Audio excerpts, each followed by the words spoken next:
Hello, this is Dr. Joel B. Goodin. That's me. This is Loving People. And today I have my guest, Valerie Richards Grant. Do you use all three names, Valerie? Professionally, usually I just use the Valerie Richards. Okay. But for some things, Grant is kind of in there too. Okay. Well, I already made the graphics, so I can just change them. No, whatever you want. And it's good to see you. We were just talking before the interview started, and we are old. I don't know if friends is the right word. We were friendly. We weren't like BFF. We didn't have bracelets or anything. But you and I went to grad school together at the master's level. And we got that, both of us, for those watching, got an MS, a Master's of Science, and an educational specialist degree at the same time in mental health counseling. And you actually have used yours under a license, and I have used mine just to mess with people and stuff. No, I use mine a lot in what I do for work, but not in a therapeutic sense. You actually are a sex therapist. Is that the right word? Yep, I'm a licensed mental health counselor and a sex therapist. Okay, and we're going to talk about that. And as I talked to you about doing this interview, I got pretty excited. No pun intended there, but I thought, hey, I'm going to put you on my Loving People interview series, and it's going to be very literal. Yep. It's going to be about the love making a bit, and not just caring about people, although I'm assuming that's involved. Yes. Yes. Okay. All right. Awesome. So I'm kind of excited. This one's going to be a little different. I think maybe I'll get some clicks on this interview, and I want people to get to know you. And I'm also, as I was just telling you, I'm a little bit ignorant, even though I've had a few people in my life that were sex therapists. I think I'm a little ignorant. I think most people are. Would you agree? Have you sort of experienced that people don't know what a sex therapist does? Do they like stand with you in the bedroom and right. Like put you in new positions, or do they have it's all done it's all in the therapy room, and it's all just talking about things. But that's a good point, because a lot of people don't know, and a lot of therapists even have no idea. So I've done trainings where I've been in a training with a whole room of therapists that really had no idea what I did. And it never fails. I go into a room and I say what I do, and some people are like, oh wow, that's really exciting, and other people are like, oh my gosh. Like, because they don't understand, so they have all these preconceived notions about what we do. Right. So yeah, the imagination can run wild with what a sex therapist might do. And yeah, so we're going to learn about that. You said you do some other things. You've got a whole list of different things you do, but I think I'm most interested in the sex therapy sort of specialization that you have, which unfortunately I haven't had that same training. Probably for the best. I don't know. I would probably make too many off-color jokes or something. That being said, I normally start with where you're from, and I don't remember, so it's a good question. That's okay. Where are you from? I am from Port St. Lucie, Florida. Okay. I grew up here from the time I was 7, I think we moved here, and grew up in Port St. Lucie, left for college twice for my bachelor's and my master's in Tallahassee, both times, and ended up back here and have been here ever since. But yeah. You must like it. Yeah, I do. Yeah. I do. It's definitely evolved over the years. There's some hesitance there. There's at least one person that you would like them to move away, or something like that. No, yeah, yeah. So Port St. Lucie's probably nice this time of year. It's warming up, I imagine. Okay, you grew up there. You went to high school, obviously, and things like that, and then bachelor's, master's in Tallahassee at Mhm, Florida State University. Some of that was with me. mhm. I know because I was there. And then what'd you do after you got that MS and EDS? You So, I when I was getting my master's, I was working at Department of Children and Families at the Florida Abuse Hotline. So I was working overnights much of that time while I was going to school. And so immediately once I graduated, I came back down here for family reasons and Mhm. decided to go into child abuse investigations. Oh well. So I was still with DCF, but in a very different role, and it was very different, and it wasn't a good fit for me at the time. So I had an opportunity while I was there to um, start working at a forensic treatment center um, with individuals who are incompetent to proceed or not guilty by reason of insanity. And I had a number of positions there. So I was a lead social services worker. Then I did treatment planning. I did some quality assurance stuff. So I had a lot of different roles there. But that actually helped shape a lot of where I got to today. And I was there for about 4 years, working in that environment. Wow. Okay. So how did that lead to where you are today? So in the facility where I was working, it was an all male facility. And because it was a state hospital setting, but it was also had a very correctional feel, right? Mhm. Jail feel. Um, they had programs, and I mean, it definitely wasn't the same as a jail, but a lot of that feel. And we would have clients who would come in and were struggling with sexual issues, gender identity, um, just sexual behaviors, some inappropriate behaviors, some that were completely appropriate behaviors, but staff would kind of want to penalize or punish clients for, right, for things that are totally appropriate and part of sexual development. So it just kind of really made me realize that regardless of setting, sexual issues, sexuality, it's not something you can ignore. You have to be able to talk about it and address it and take some of the shame and stigma away from it. Um, it's kind of funny because when we were in our master's program, and I think it was the master's program, we had a human sexuality class, right? Right. So I remember my first day of that class, and I was pretty naive. I mean, I was married, but I was still kind of naive to a lot of things, and I was kind of timid. And we went around class the first day, and we had to yell out like sexual terms, body parts, like things like that. And I was so intimidated, but I did it and it was fine. And that ended up being one of my favorite classes. I wish I could remember the professor, but I don't. But that was one of my favorite classes.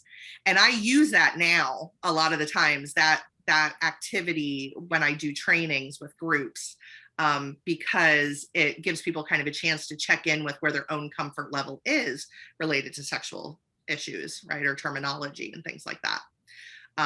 So that was a little bit off track, but it just kind of related in that setting, because so many people were uncomfortable. I remember that class. I think I was on the far side of campus, I believe. In Um, the stadium, I think.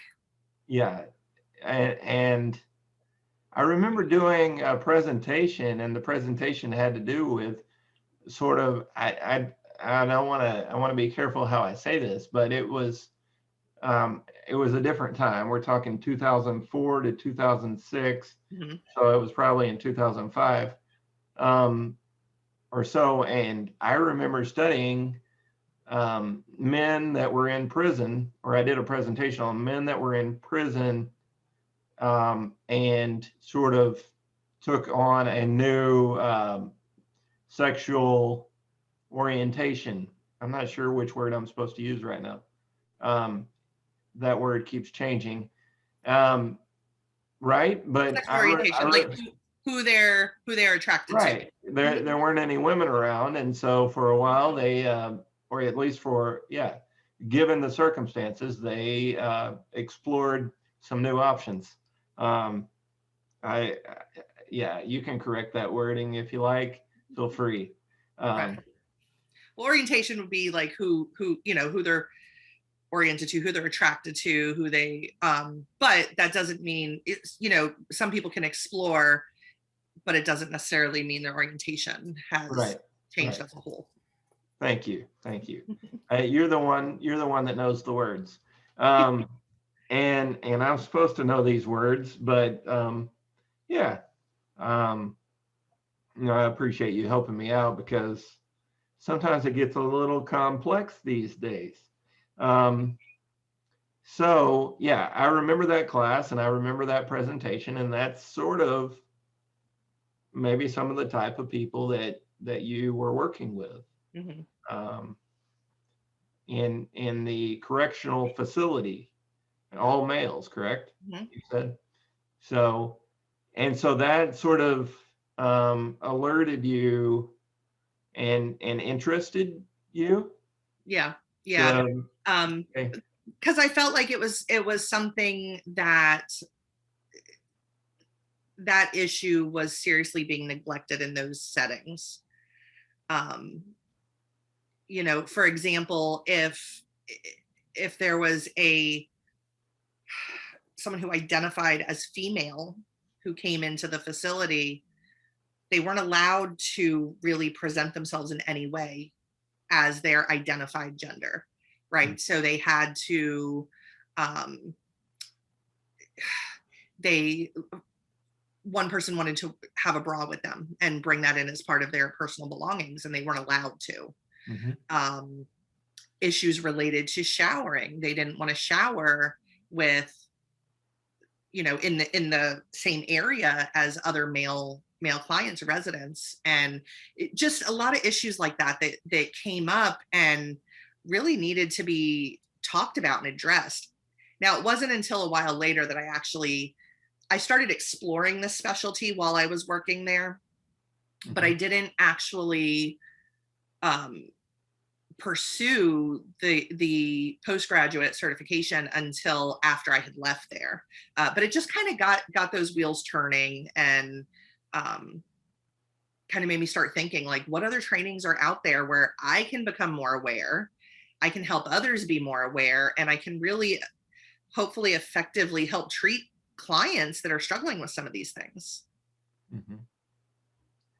So was it mainly gender identity, or were there a lot of other sort of sexual therapeutic issues as well? Oh yeah, the gamut. Right. Lots of different things. But that's just one that kind of stands out, and I think with kind of a lot of the conversations that come up now, with transgender athletes and things like that, it's just that was something that really stood out at the time. In my mind, I was like, well, why can't they just have a bra? If that makes them feel comfortable, why can't they have their bra? And so. Right. And interesting. Yeah. And I guess there would be some, I don't know how they do that now, but I won't go into that further. Maybe we'll talk afterward, but yeah, that could, do they even belong in the male wing or whatever, the male correctional facility if they identify as female? And so I'm sure if those things haven't changed yet, they may change in the future. I don't know. I am currently in Arkansas where there's a bill causing a lot of friction um, around trans healthcare. Mhm. So yeah, so I'm not gonna get into that. I don't want this to be political, but Right. yeah, that so you got sort of an uh, early for in terms of society, Mhm. um, a taste of like, oh, this, you Right. know, you got introduced to that. Yeah. Well, and even, you know, doing investigations with DCF, I mean, the number of allegations, whether they, you know, some were founded, some were unfounded, but you know, the rates of sexual abuse, and just throughout my career in every setting, Hmm. this is a theme that kept coming up. And in so many settings, so many therapists, and so many professionals are just like, oh, let's not talk about that. You know, I would do intakes in outpatient settings. I'd be doing intakes, and there's one question related to sex or sexuality, right? And any questions about abuse was just, have you ever had any trauma, right? And it was kind of like, skip over any word that, you know, we don't write the word sex, or we're going to skip over the word sex, or you know, we're going to make it very brief. And I would see therapists like avoid questions, you know, and how are you really getting a full concept of what's going on with your client if you're not talking about these things? That's really interesting. So that was the theme, is sort of just sexual and gender identity and behavior just being sort of ignored. Any sexual issues, I mean, even in like outpatient settings where maybe they were seeing a psychiatrist, and why aren't they being compliant with taking their medication? Oh, they're having sexual side effects, but nobody's asking them that. Right. Nobody's talking about it. But for many people, that contributed to them not wanting to take medications. Right. Right. And if they don't feel comfortable talking to the doctor about it, or they don't have a therapist that they can talk to about that, how can the doctor work with them to find a medication that works well for them, right? That they are going to be willing to take. Right. And if you're watching along with us, the what is it? The SSRIs mainly are the ones that are sort of known to they have the potential to really sort of mess up your Mhm. performance. Yes. Um, and and there are other medicines, obviously, but yeah, yeah, that would be one. And then obviously, you don't always want that side effect. Right. Um, and so you have this non-compliance issue, is what you're saying, Mhm. and the doctor may not understand why, may not ask why, or the without being asked. It sounds like people are maybe a little too, it's stigmatized to the level that people are a little shy about talking about it and bringing it Mhm. up and saying, "Hey, my stuff's not working," you Right. know. Right. So okay, so I think I'm tracking your story. So you did 4 years in prison. Yeah. I just So to wanted to speak. say that you did 4 years in prison, and when you got out of prison, uh, um, and they you saw your husband again. Um, sorry, we're gonna take that out and make it a viral video. Um, Probably not. So what happened afterward? What I then went to go work in an outpatient setting, mhm. and I was working with both kids and adults in that setting. So I did the outpatient setting for about 6 years. While I was there, um,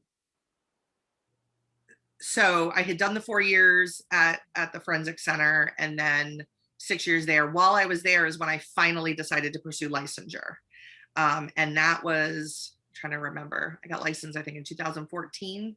So 2012. So it was about 6 years after I left school that I finally decided to pursue licensure. And my husband now, I had met at the time, and he was kind of like, so why haven't you done this? I was like, I don't know. We need to talk. I still haven't gotten licensed. I may need to know how, and if it's even, if like, has there been like a time lapse that's passed? Anyway, we'll talk about that. So you got licensed. I got licensed, and while I was getting licensed, I finally, with his support and encouragement, I finally decided to do the postgraduate education program for sex therapy. And so I did that like the second year of getting my hours towards licensure. So I completed that, passed my test, and got licensed all around, all within a few months of each other. Wow. Okay. Yep. And what happened next? So I was there for a little bit. I started my private practice while I was there, very part-time at a non-for-profit that was established to help survivors of sexual assault. Wow. And so I rented some space from them, and got referrals through them. I ran groups there for I did a teen girls group for survivors of sexual assault, and did that for a little while. Eventually I decided to try the private, like to only do private practice for a little while. But that was short-lived doing just that, because of the hours, the times when most people are available really for private practice is later in the day. And I wanted stuff to do earlier in the day also.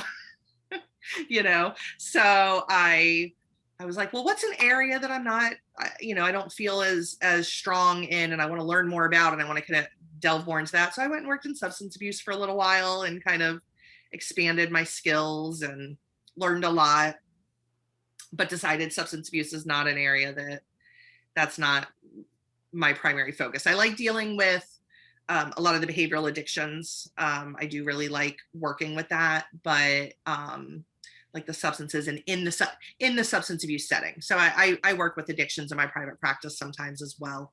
But in like a partial hospitalization program, just that wasn't the fit for me. Yeah. So so I went back to outpatient community mental health, and then took on a bunch of other jobs in addition, little bit of stuff here and there. Okay.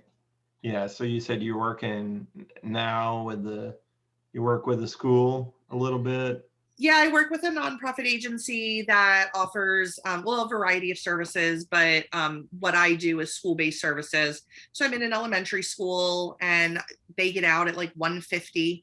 So I'm done there by 2:00, which is kind of perfect for doing private practice. So I go work with kids in the morning. It's a little bit different than kind of the super heavy stuff I get in my private practice. And it's a little bit different. So I don't feel like I get as burnt out doing, intense therapy all day. Right. I now do some telehealth. So some of the private practices through telehealth, some is in the office in Stuart, Florida. I'm a mental health consultant for a Head Start program. I focus with them on like social emotional learning and classroom observations, and helping the teachers and the staff to be more aware of social emotional learning and language around emotions and feelings and things like that. Something you mentioned, I think, about DCF. Do you still do that? No, not with DCF now. I do, I do work with the courts. I do guardianship evaluations for adults who are there are concerns about their incapacity to make decisions for themselves. So Right. looking at whether or not they need a guardian. So I'm on the examining committee that goes out and does that. Okay. And I teach. A lot. And yeah, you said you teach it. Is it okay to say where? I think so. Yeah. Indian River State College. Indian River State College. And yeah, shout out to them. Yeah. Good for them. They've got a good one. And so, but the reason I think I brought you on, and I think, is it where your passion is the most? Okay, is as a sex therapist. Yeah. The loving people part. Yes. People that hopefully love each other.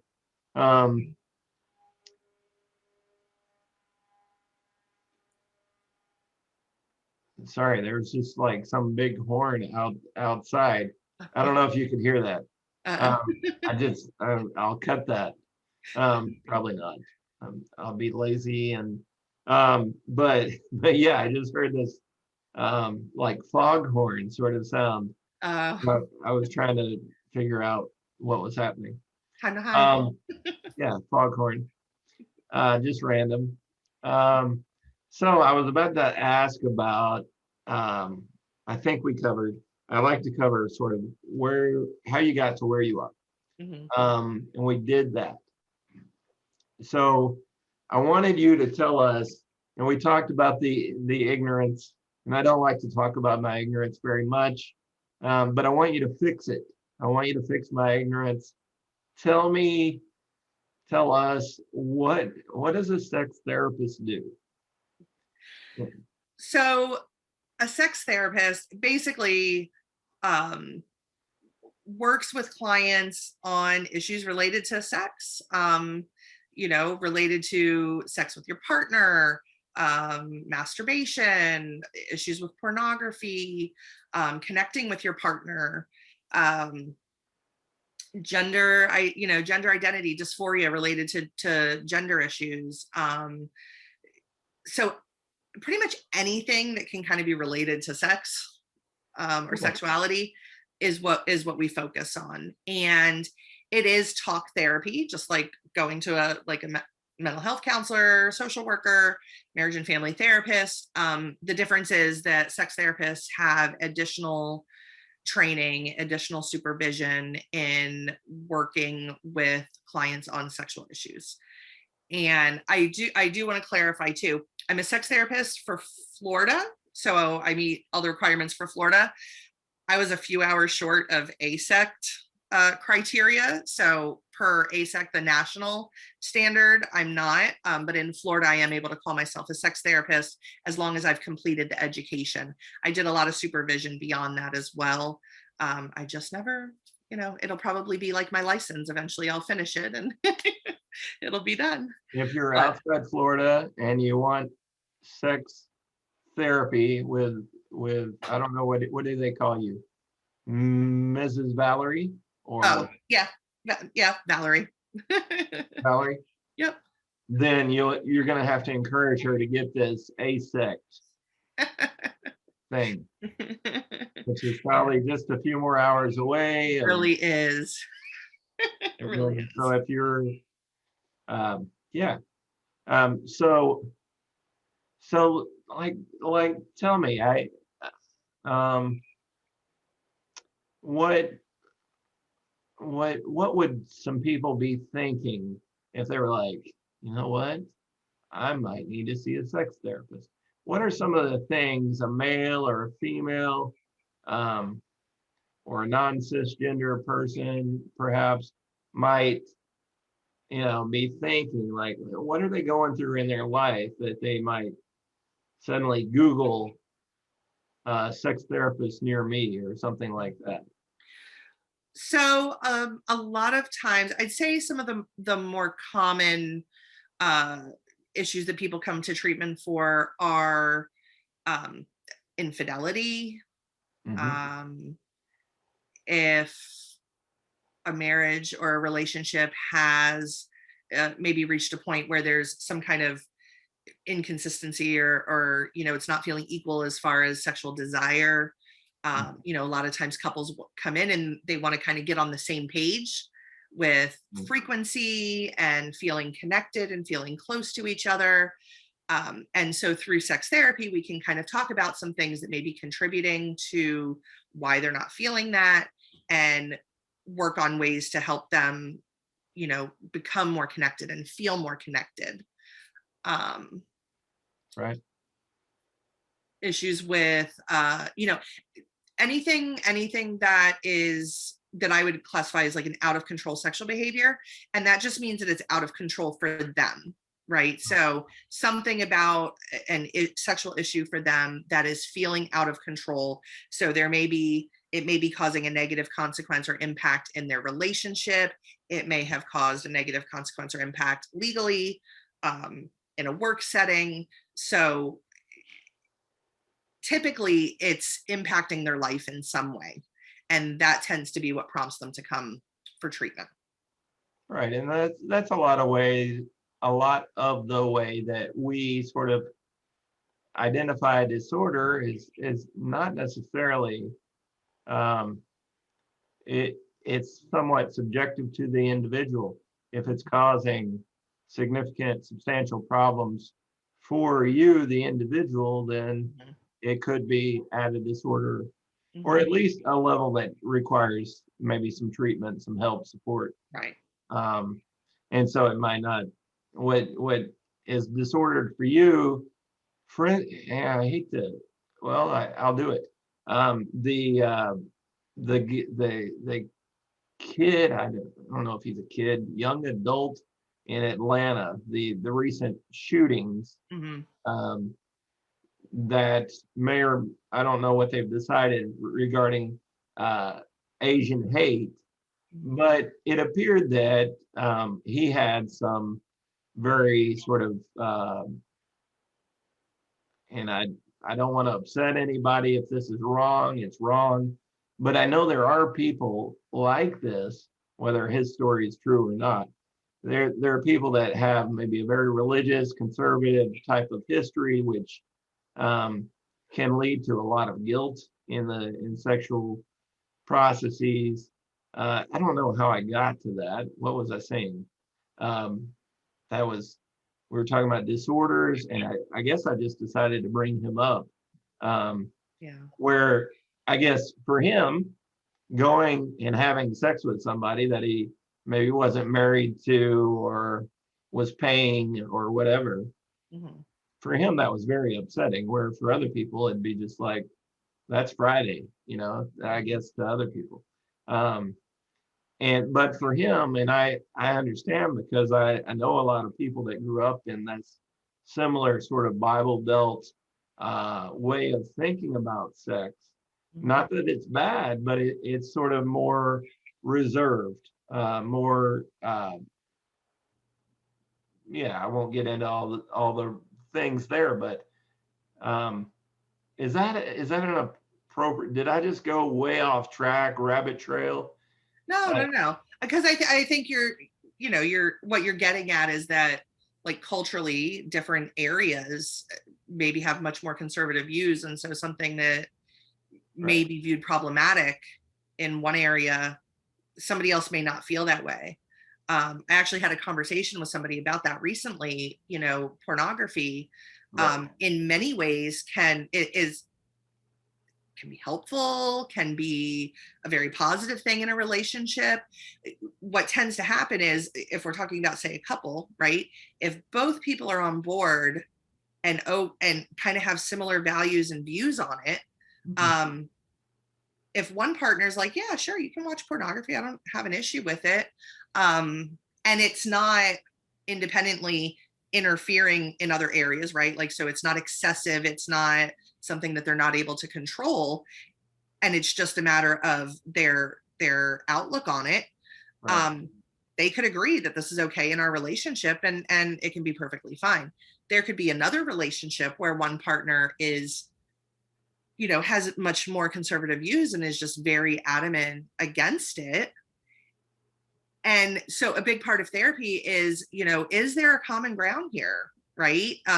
Or is it really something that has escalated to a point where it's out of control, really out, like not just causing negative consequences in the relationship, but maybe out of control in other areas? Or is this, trying to see things from each other's perspective and trying to get more on the same page? And, is there a place where each of their kind of values and outlook on this can align more? Or is it something that is so drastic that it's causing going to continue to cause these significant issues in the relationship? Right. So, yeah, sorry about the tangent, but it's, it's what's going on in society. And I thought it reminded me of a lot of, like, I mean, if his story was true, I was like, not that murdering people is in any way acceptable, but the guilt and the shame, if that part was spoken honestly, I think there are a lot of people that might be able to relate to that part of it, and hopefully have, maybe if that guy, I don't even know his name, I guess I'll take the the rule of not naming mass killers on my show, but maybe if he had he needed a sex therapist, perhaps, right? Could that have helped?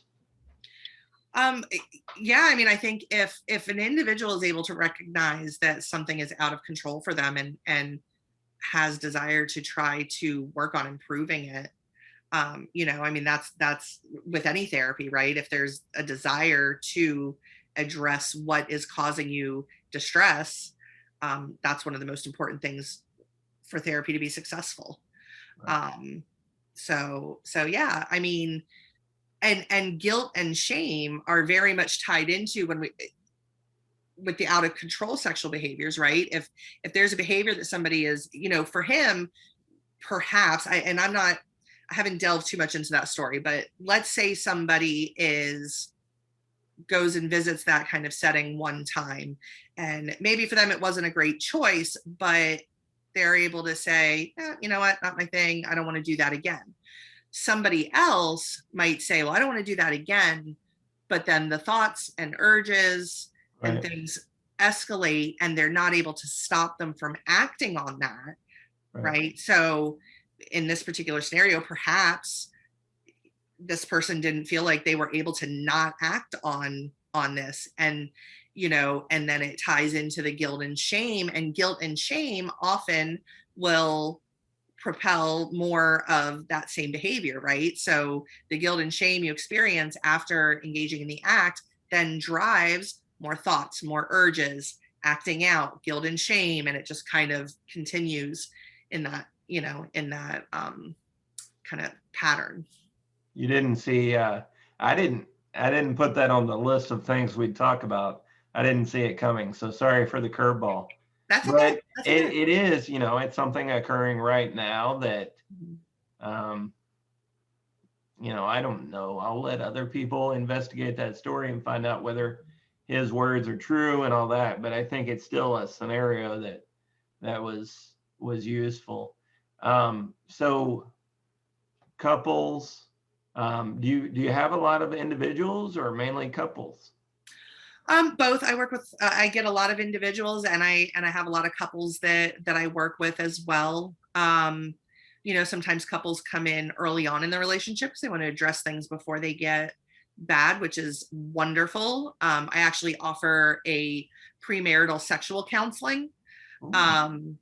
So that if you're getting ready to get married, let's talk about and address some of these sexual issues before you get married, and kind of, because a lot of times people will come in and sexual issues were occurring early on in the relationship, but they just thought they would get better, or, I'll just deal with it, or let's not talk about it because there's guilt and shame around that. And, I don't feel comfortable talking about it, and things get kind of pushed aside.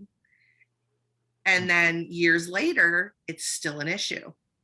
Right. And So if we can try to kind of dive in early on and let's work through some of this stuff. What are some things that as a couple you can do to stay connected, and have, have that connection and focus on the sensory experience,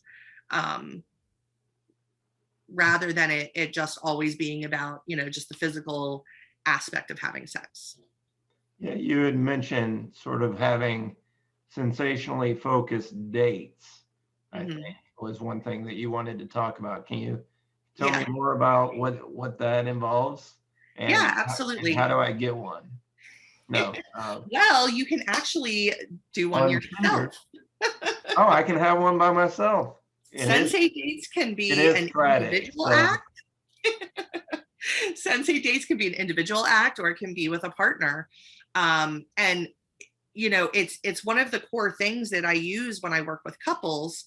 And the focus is not, well, I should say the goal of the sensei date early on is not intercourse, right? So if I have a couple that's coming in and one partner is struggling with maybe arousal or the ability to have an orgasm, our focus is not that.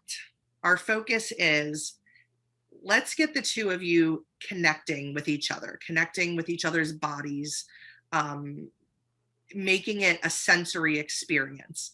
When we remove the pressure of intercourse or orgasm, a lot of times just that in and of itself helps the couple, right? So the purpose is not for you to have intercourse. The purpose is not for you to have an orgasm. In fact, I'm going to tell you, don't do that tonight, or don't do that on your date. And then we're kind of just removing any pressure, because a lot of times people will build up anxiety over sexual performance, and then that ends up inhibiting their ability to perform. So we're going to remove that aspect, and we're going to focus more on kind of like mindfulness. Like let's connect with like the right now, the present moment. And it may start as simple as, okay, let's focus on just touch. Some couples might start just with holding hands or touching each other's faces or kissing. As it kind of progresses, it becomes more and more exploratory, right? So then it may progress to, okay, now you're going to touch each other. You're going to take turns touching each other without your clothes on, where the first date you might have your clothes on. It's carving out time to connect with each other. And the touch is one component. So that's one sense. What are some other senses what are the other senses, and how can we incorporate those into our time together? So visually, how can we make our date pleasing, right? Or make it something that is sexy. Is it lighting? Is it candles? Is it, what are things that individualize that the two people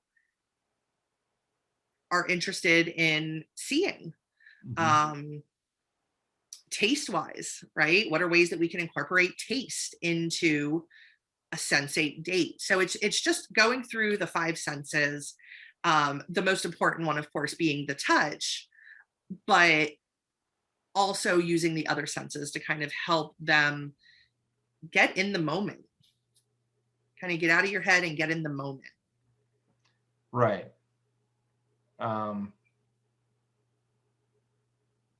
Right. I like that. And I think by simplifying it, you put things under, they're simple, so they're more under control. You can't always, and correct me because I'm not an expert, but you can't always control when you can have an orgasm, especially if you're on a timeline and you're in a hurry and you're stressed. But one thing you can do that's pretty easy is put your hand on somebody's face or wherever. That's something that you can control. It's a mechanical thing that is really hard to mess up, right? So is that on the right track of just saying, Yeah. do these things? Yeah.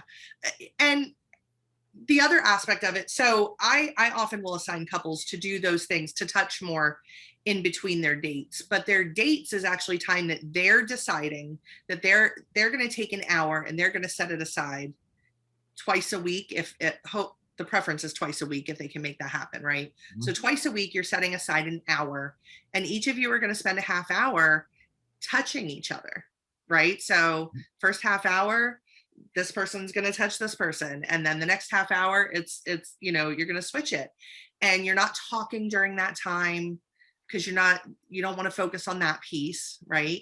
You want to focus on the sensory experience, connecting through touch. And at the end, you talk about the things that you really liked, right? Like, I really liked it when you touched me here. I really liked when you did this. Mm-hmm. And really focusing on the positive and reinforcing the things that work well. Because a lot of times couples, you know, they start to couples learn like what works. Like, okay, I can do this and this and this in this order. And then orgasm happens, right? Or this is just how we always do things. But by having the dates, the couples start to explore each other again and explore other things that may feel good, and other ways that they can connect.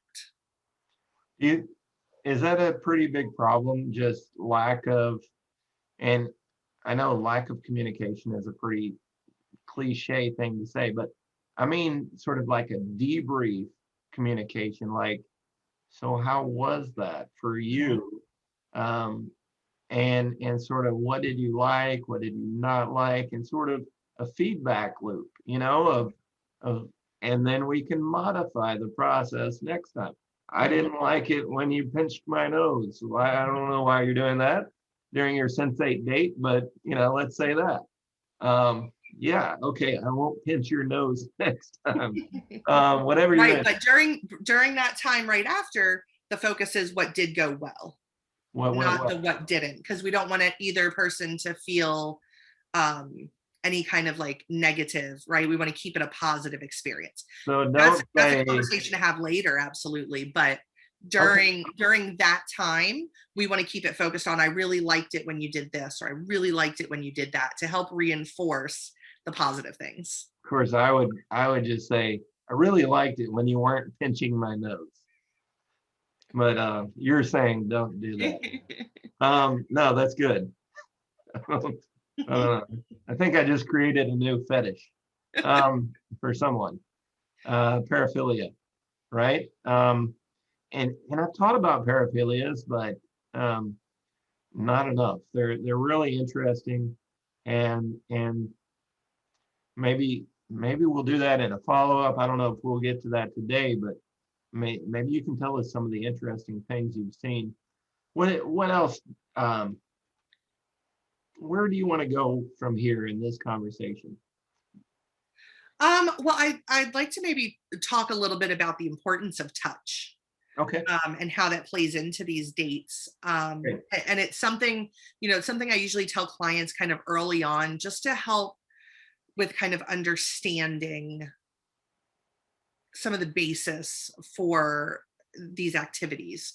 And I always kind of go back to my youngest son was a preemie, and he was born really early, and he was in the isolate in the NICU, and a nurse at the time, you know, I hadn't really been able to hold him, and a nurse that came on shift said, no, like, you need to hold him and you need to do kangaroo care. And I was like, okay, why? Like, I didn't really understand it at the time. Like, okay, that's fine, I want to do it, but I want to understand the why too. Right. And what I learned then, and I've learned since then, through experiences and just reading about it, is how important touch is. And, you know, in other countries where they don't have as much technology, you know, they found that kangaroo care, which is skin to skin contact with your baby, whether it's with the mother or the father. Sorry, I should have clarified that. I just started talking. I would have asked eventually.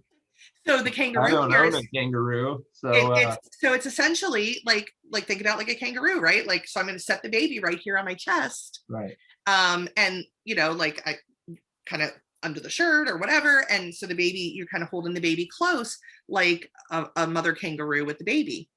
So they have found that the babies that have kangaroo care tend to thrive better by having that contact. And then of course there's lots of research on the babies that are in, like in orphanages where they're not being touched and they're just laying in the cribs, and the impact that that has on them. So that was kind of my first introduction to kangaroo care. And then years later, I went to a conference and I heard somebody speaking related to touch, and they referenced nursing homes, and that there had been a study that in nursing homes, women tend to be touched more than the men, and the women tended to thrive better than the men. And this isn't about sexual touch, right? This is Right. The women are more likely to get their nails done or get their hair brushed, or just have touch, and people are less likely to touch the men in a nursing home, and the women were thriving and the men were not doing as well as the women. And it all comes back to this touch, right? And the importance of connection and the importance of touch in a relationship. And it's interesting for me because I push this a lot. As an individual, I'm not like a huggy person. I'm the one that people like want to come up and hug, and I'm like, whoa, like, hold on. And it's kind of a joke with some people. But when we're talking about the people that I really want to connect with, right? Like my kids, I want to hug them. I want to hug my husband, and I want to connect with him. And the power of touch is so important. Right. And sometimes we lose sight of that. No, I think that's, yeah, and it's easy to notice the effect of lack of touch, especially like during the pandemic when so many of us have been isolated. Mm-hmm. If we have any single parents, they've been maybe isolated, especially you talked about nursing homes. Mm-hmm. Of course, the nursing home people, some of them really are doing a lot of touching each other. But I know what you're talking about. It's sort of it's not all about sex, and for even me, I get lonely here in my apartment, and it's like, oh, can somebody come over and give me a hug? No, there's COVID, right? But that has really, I think, emphasized to me and maybe to a lot of people, like how much I miss it. Mm-hmm. Just and when I've gotten a hug here and there throughout this time, I've been like, oh, that was nice. That was my mom. I'll share this. I have to talk about my mom because Freud and stuff, like, no, but she taught me something, and I don't give a shout out to my mom very often, but I should. But she learned something and passed it down to me, and it's just sort of like a self-calming behavior where I think it was her, where she taught me, like, if you just do this, rubbing your fingers together and just focusing on that sensation. Mm-hmm. You can do that when you feel anxious. Mm-hmm. You can do it's comforting. Mm-hmm. Just to feel that and focus on that, and I think a lot of it is sort of Freudian, because a lot of things do maybe remind us of our mothers. And I was even going to ask, can the fathers do kangaroo care? Yeah. Okay. Absolutely. It's not against the law or anything. That's good. Yeah. Actually, some places have volunteers that come in and, just to hold the babies, like not necessarily the skin to skin, but just to hold the babies, because that helps the babies to be held. And it sounds like these, maybe at orphanages or nursing homes, these people that maybe don't get the level of attention and touch and care, that's something we can do with our free time, perhaps. I don't want just everybody doing it, I guess. Don't touch my grandpa. But, but there's a need there, I think, for more touch. And it's really interesting you talked about, yeah, men typically, or at least traditionally, have not spent as much time. Like my grandmother used to go, like, I don't know, every Wednesday or something to get her hair done. And it Mhm. was a big like afternoon thing. Right. And she talked to everybody and it was very social. But you got your hair and it feels good, you Right. know. All right. Um, hopefully I didn't take you off subject too much. That's that's really, really cool. What did you have more to share about that? I mean, I think that's a good just to kind of give the gist of it. Like I said, I mean, people can do the sensate dates individually too. So if somebody's wanting to kind of learn their body and connect with, just connect with themselves, you don't have to have a partner to do sensate dates. And this is more specific to, this isn't used like for everything. Like if somebody has an out of control sexual behavior, this isn't a technique that we're using, but this is a way that couples can connect, or people can kind of connect with their own bodies in a really positive way. And I think it's really at the core of a lot of what I do. And while yes, we're talking about sex, it's a couple's not coming in having sex in front of me. Media likes to portray stuff like that.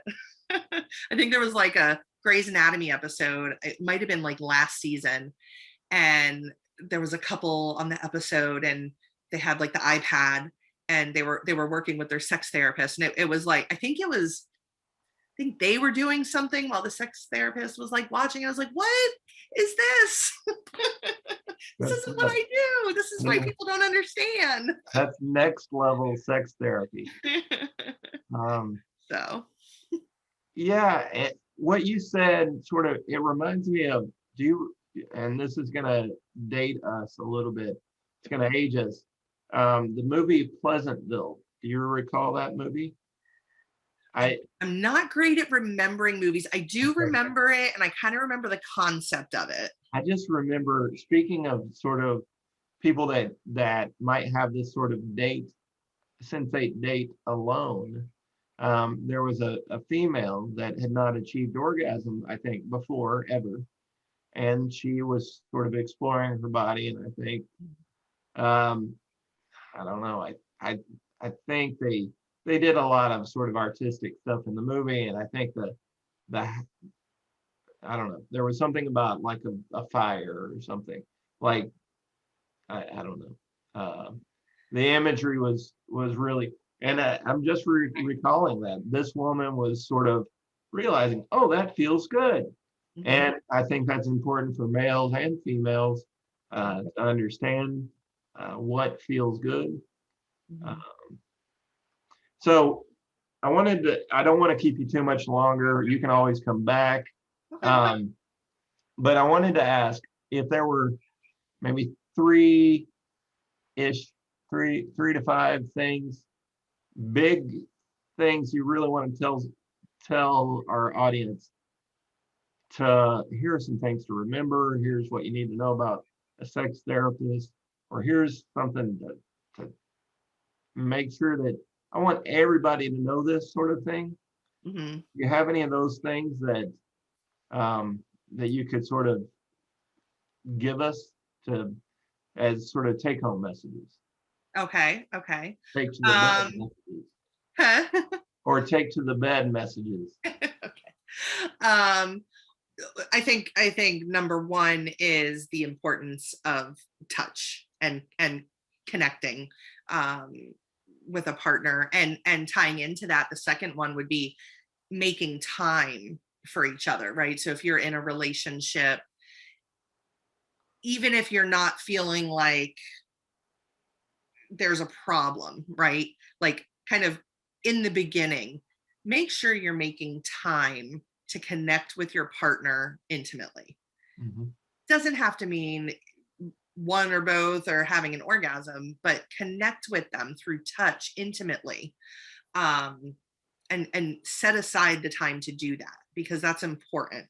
We get really caught up in our lives, but make that time to keep connecting with your partner. Um, what else? Let's see. Um, don't be afraid to, if you are having a sexual issue, don't be afraid to reach out to a sex therapist to talk about it. You know, we're not watching you have sex. We're not, there's nothing like that happening.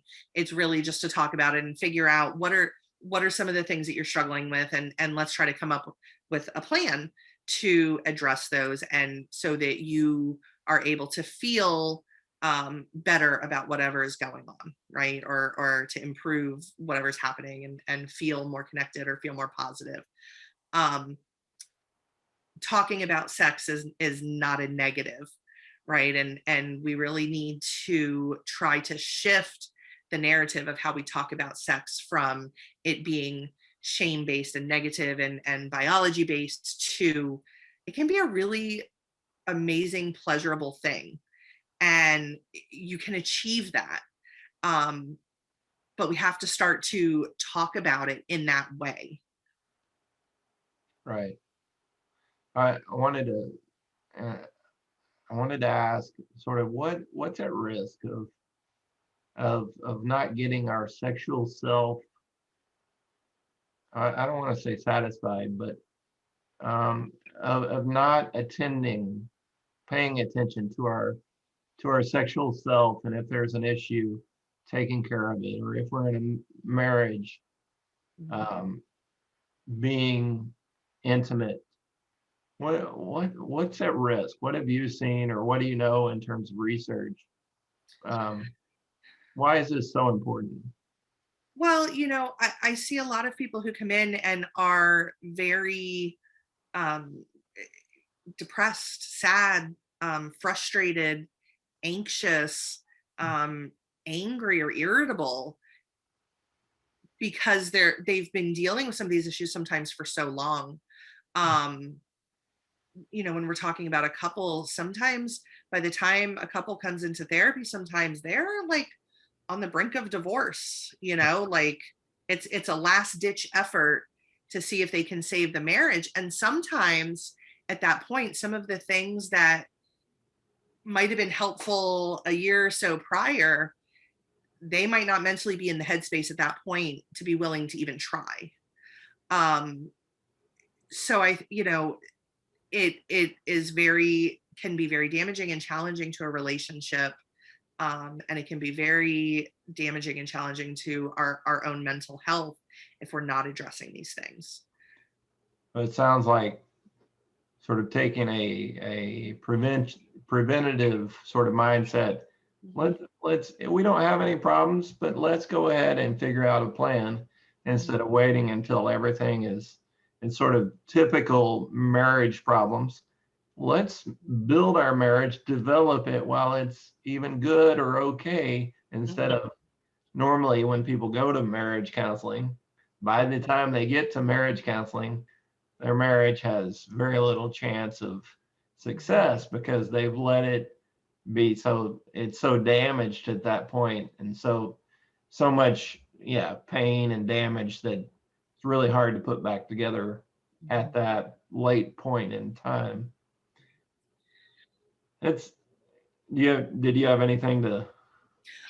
Well, just kind of with that, in order to do some of the things that we would talk about, and some of the like assignments or things that they would go home and try, both both people have to be on board with it. And if one isn't, how are you going to make progress, right? And so if one person is dragging the other into therapy at the end of at the end of a relationship, and things are one's already checked out, then they may not be on board with trying some of these things that could have helped a little bit earlier on. So yeah. And it probably won't feel intimate if they do it. Okay, I'm touching you.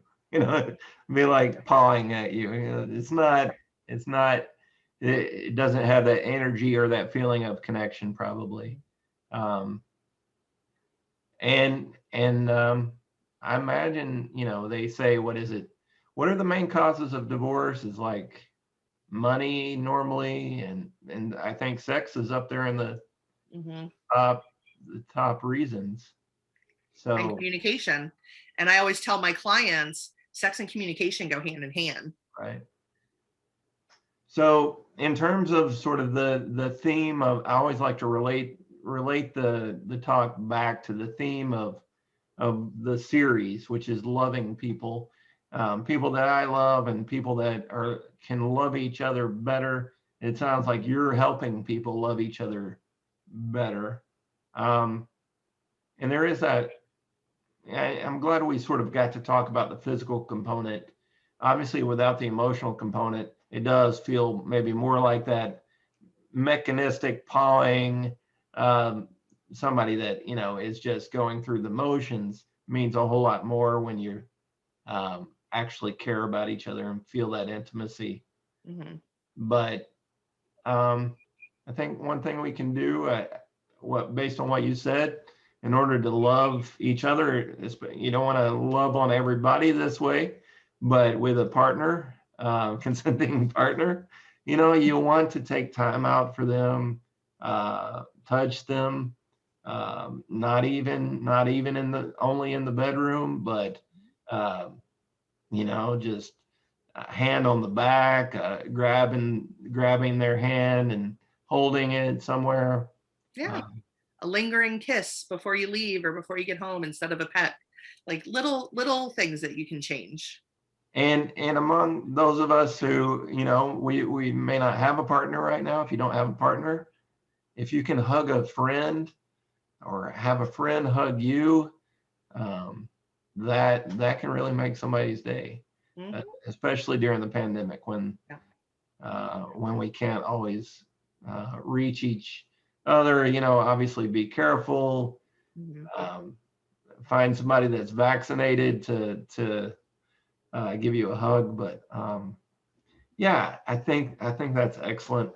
I appreciate you sharing with us. I wanted to give you, you have a business, right? How do people keep up with you, or do you want them to not keep up with you? So if they're based in Florida, I do offer teletherapy through, for people who are located in Florida, because that's where I'm licensed. So feel free to reach out. My business name is Vivas Counseling, vivascounseling.com, or you can find me at Vivas Counseling on Facebook also. And, outside of that, like if you just want to follow the page, sometimes I post tips or just, interesting information that I find that I think would be helpful to share on Facebook. I also have a page that I created. I haven't been super active with it lately, but it's That Sex Lady, or I think it's That Sex Therapy in quotes Lady. Right. Yeah, I've seen that. Yeah. So on that page as well, I will sometimes post stuff. So It's Sex Therapy Lady and Vivas Counseling. And I think on the graphic at the end, right after this, just skip ahead 60 seconds, you'll see I put her Twitter handle, but you've told me you may not use that very often. I'm not super active with Twitter. If you tweet at her, I bet it will get her on Twitter more. It might. And you can tweet at her from other states and say, I want your services. And maybe she'll go ahead and get that. The ASEC. Yeah, I just still have to get licensed insect. though. I'd still have to get licensed, but there's always coaching. So there's coaching that you can do. Okay. Yep. All right. Well, this has been Valerie Richards as our guest. Thank you so much, Valerie. Thank you. My old friend, and it's just been great catching up with you. Yeah. Hearing about all of this stuff, which I find it fascinating. I find pretty much everything fascinating, but sex is especially fascinating, and just how it works and how relationships work. And I appreciate you coming on Loving People. Thank you. This has been me, Dr. Joel B. Goodin, with Valerie Richards. Thank you. Thank you.